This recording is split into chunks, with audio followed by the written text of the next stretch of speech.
Good morning, welcome back to my channel GS world group Sandesh. आज हम लोग current का सेशन शुरू करेंगे और इसमें राष्ट्रीय और अंतर्राष्ट्रीय घटनाक्रम को रखा गया है। इस करंट के सेशन में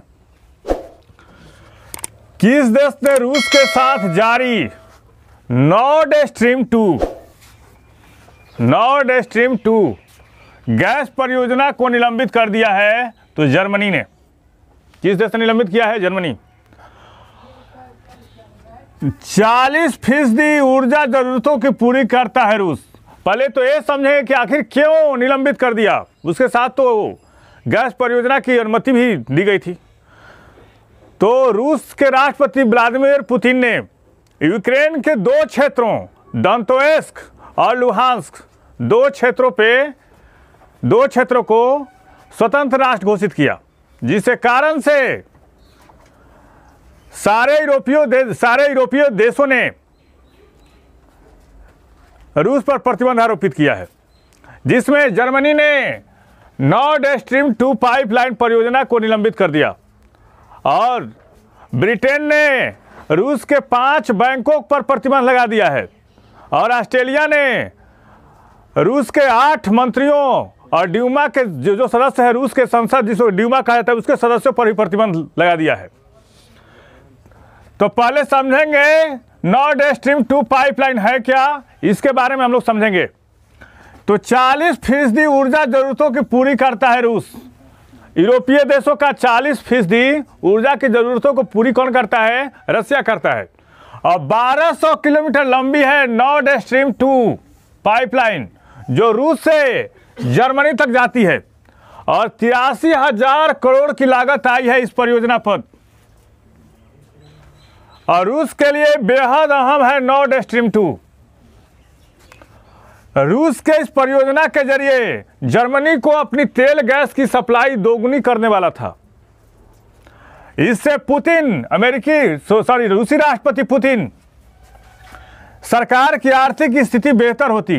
रूस के पास विकल्प है कि वह अपनी अर्थव्यवस्था को बचाने के लिए तेल गैस की सप्लाई समुद्री या सड़क मार्ग से करे, लेकिन जिससे उसे काफ़ी आर्थिक नुकसान होगा। और प्रोजेक्ट पर अगर रोक लगती है तो जर्मनी के साथ ही बाकी यूरोपीय देश में भी गैस संकट गहराने का खतरा है, क्योंकि अधिकतर ऊर्जा जरूरतों के लिए रूस पर निर्भर है। ये बहुत बड़ी आर्थिक स्थिति खराब हो जाएगी रसिया की भी, और ऊर्जा और गैसों की सप्लाई नहीं मिलेगी तो यूरोपीय देशों की भी स्थिति खराब हो जाएगी। ये यूक्रेन संकट है जो काफ़ी बर्निंग इशू है और छाया हुआ भी। बहुराष्ट्रीय एक्स कोबरा वॉरियर 22 युद्धाभ्यास किस देश में आयोजित होगा? तो ब्रिटेन में होगा। और ब्रिटेन में कहाँ होगा? ब्रिटेन में होगा वेलिंगटन में, रॉयल एयरफोर्स बेस में आयोजित होगा। और इसका उद्देश्य क्या है? इसका उद्देश्य जटिल हवाई मिशनों की योजना बनाने और उन्हें क्रियान्वित करने में पायलटों और अन्य वायु विशेषज्ञों को प्रशिक्षित करना है। आप लोग बताइए, ईस्टर्न ब्रिज 6 एक्सरसाइज किन देशों के बीच होता है? तो ये होता है भारत और ओमान के बीच में। शक्ति युद्धाभ्यास किन देशों के बीच में होता है? तो शक्ति होता है भारत और फ्रांस के बीच में।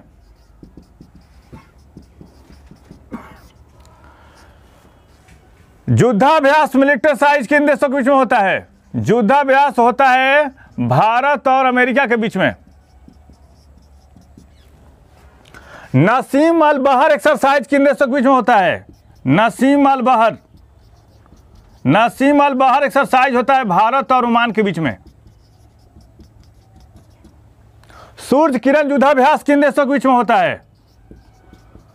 सूर्य किरण युद्धाभ्यास होता है भारत और नेपाल के बीच में। काजिन युद्धाभ्यास किन देशों के बीच में होता है? भारत और कजाकिस्तान के बीच में। भारत और कजाकिस्तान। इंद्रधनुष मिलिट्री एक्सरसाइज किन देशों के बीच में होता है? इंद्रधनुष मिलिट्री एक्सरसाइज होता है भारत और ब्रिटेन के बीच में।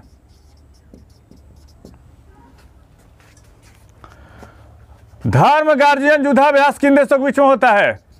धर्म गार्जियन होता है भारत और जापान के बीच में। समुद्र शक्ति मिलिट्री एक्सरसाइज किन देशों के बीच में होता है?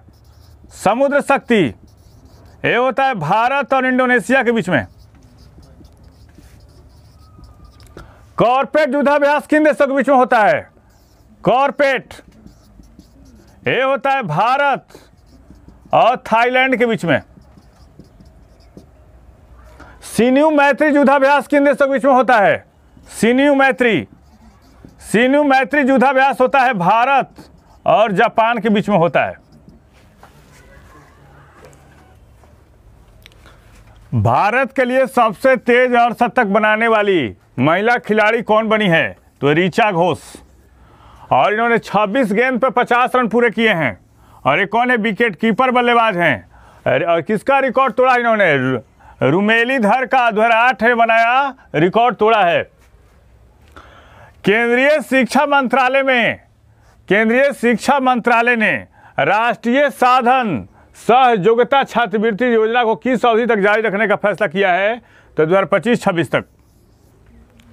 और इसकी शुरुआत कब की गई थी? 2008 में। और 9 से 12 तक के छात्रों को छात्रवृत्ति प्रदान किया जाता है इसमें।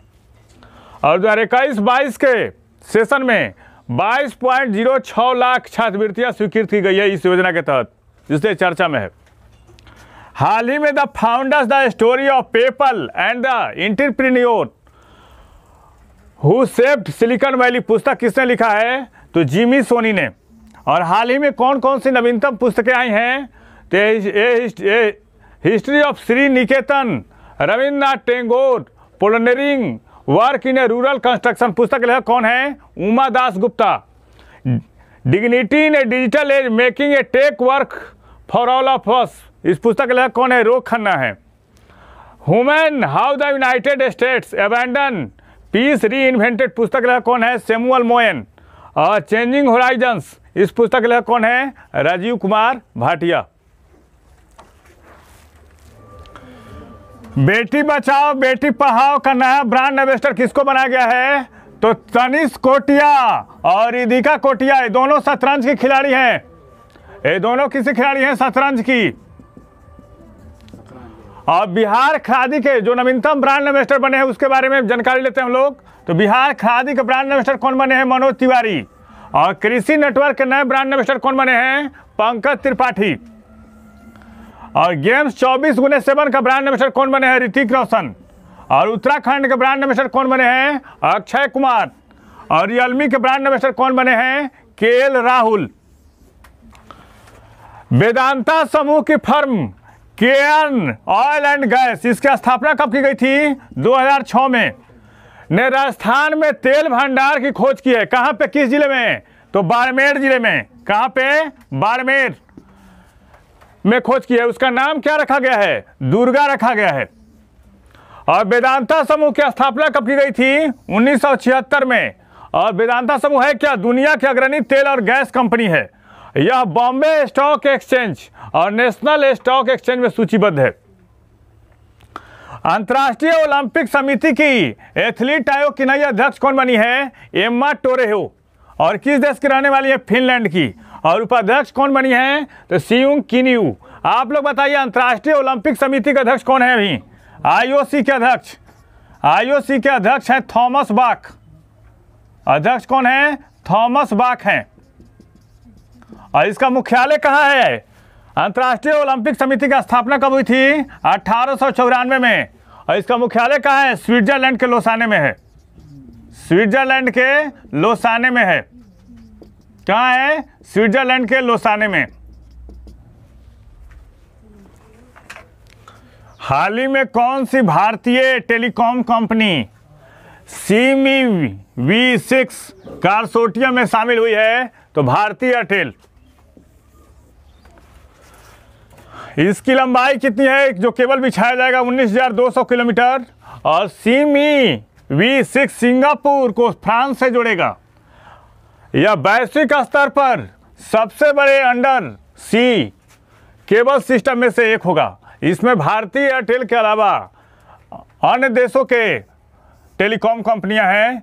12 सदस्य इससे जुड़े हुए हैं भारतीय एयरटेल के अलावा। पाकिस्तान में पोलियो उन्मूलन में मदद करने के लिए किस व्यक्ति को पाकिस्तान ने अपने दूसरे सर्वोच्च नागरिक सम्मान हिलाल पाकिस्तान से सम्मानित किया है तो बिल गेट्स। और बिल गेट्स के एक महत्वपूर्ण पुस्तक कौन है? The road ahead. The road ahead है। और माइक्रोसॉफ्ट के सह संस्थापक कौन है? माइक्रोसॉफ्ट के सह संस्थापक, माइक्रोसॉफ्ट के सह संस्थापक कौन है? Bill Gates. हम लोग पाकिस्तान के बारे में जान लेते हैं। तो पाकिस्तान के समुद्री तट को क्या कहा जाता है? पाकिस्तान के समुद्री तट को मकरान तट कहा जाता है।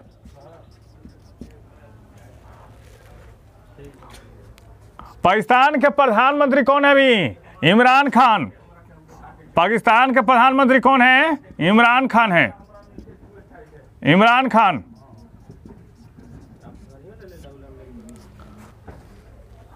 अभी सेना प्रमुख कौन है पाकिस्तान के? सेना प्रमुख हैं कमर अहमद बाजवा। बाजवा। और पाकिस्तान में आईएसआई चीफ कौन है अभी? आईएसआई चीफ है नदीम अंजुम। नदीम अंजुम है। और पाकिस्तान की पहले राजधानी कहाँ थी? कराची थी। और 1959 में इसकी राजधानी चेंज होकर कहाँ आई? इस्लामाबाद।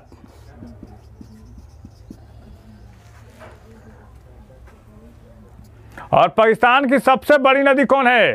पाकिस्तान की सबसे बड़ी नदी सिंधु है। पाकिस्तान की सबसे बड़ी नदी कौन है? सिंधु। और पाकिस्तान के राष्ट्रपति के निवास को क्या कहा जाता है?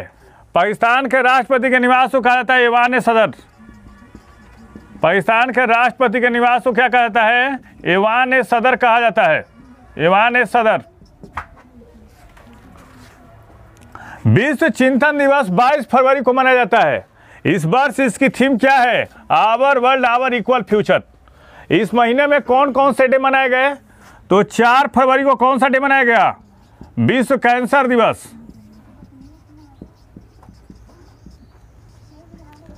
8 फरवरी को कौन सा डे मनाया गया? 8 फरवरी को इंटरनेट सुरक्षा दिवस। इंटरनेट सुरक्षा दिवस। 10 फरवरी को कौन सा डे मनाया गया? 10 फरवरी को विश्व दलहन दिवस। विश्व दलहन दिवस। 13 फरवरी को कौन सा डे मनाया गया? विश्व रेडियो दिवस। विश्व रेडियो दिवस। 19 फरवरी को कौन सा डे मनाया गया? 19 फरवरी को मनाया गया विश्व पेंगोलिन दिवस। विश्व पेंगोलिन दिवस। 20 फरवरी को कौन सा डे मनाया गया? सामाजिक न्याय अधिकारिता दिवस। सामाजिक न्याय अधिकारिता दिवस। अधिकारिता दिवस।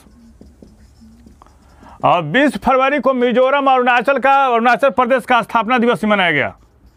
20 फरवरी को अरुणाचल प्रदेश एवं मिजोरम का स्थापना दिवस। मिजोरम का स्थापना दिवस। 21 फरवरी को कौन सा डे मनाया गया? 21 फरवरी को मनाया गया अंतर्राष्ट्रीय मातृभाषा दिवस। अंतर्राष्ट्रीय मातृभाषा दिवस। 22 फरवरी को कौन सा डे मनाया गया था? एक और विश्व स्काउट दिवस। विश्व स्काउट दिवस। इस चैनल के माध्यम से सही विषयों का तथ्यपरक विश्लेषण किया जा रहा है। आप इस चैनल से जुड़िए, लाइक कीजिए, सब्सक्राइब कीजिए, टेलीग्राम चैनल से जुड़िए। Thank you.